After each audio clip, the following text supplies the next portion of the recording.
3.3 দেখতে পাচ্ছি মৌলের প্রতীক, যেটাকে সিম্বলস অফ এলিমেন্ট বলা হয়। প্রতীকটা আসলে কি?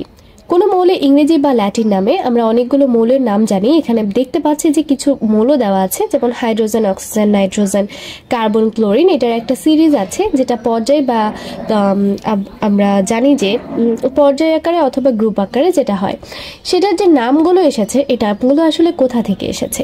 এই নামগুলো কিছু কিছু ইংরেজি, আবার কিছু কিছু হচ্ছে ল্যাটিন নামের থেকে। যেইগুলো ইংরেজি নাম আছে, যেমন হাইড্রোজেন, হাইড্রোজেন নামের প্রথম অক্ষর দিয়ে আমরা হাইড্রোজেনকে চিনি, অক্সিজেনের নামের প্রথম অক্ষর দিয়ে অক্সিজেন, এবং নাইট্রোজেনের প্রথম অক্ষর দিয়ে নাইট্রোজেন। এছাড়াও আরও কিছু কিছু নাম আছে, যেমন হচ্ছে কার্বন, ক্লোরিন, এগুলোও হচ্ছে ইংরেজি নাম। এখন বাকি থাকছে নিচে যে মৌলের নামকরণ, ল্যাটিন নাম। সোডিয়াম, এটার ইংলিশ নাম হচ্ছে নাট্রিয়াম, যেটাকে Na দিয়ে প্রকাশ করা হয়। এছাড়া আছে কপার, ক্যাপ্রাম, যেটাকে Cu বলা হয়। পটাশিয়াম, ক্যালিয়াম, যেটাকে সিলভার আর্জেন্টাম Ag।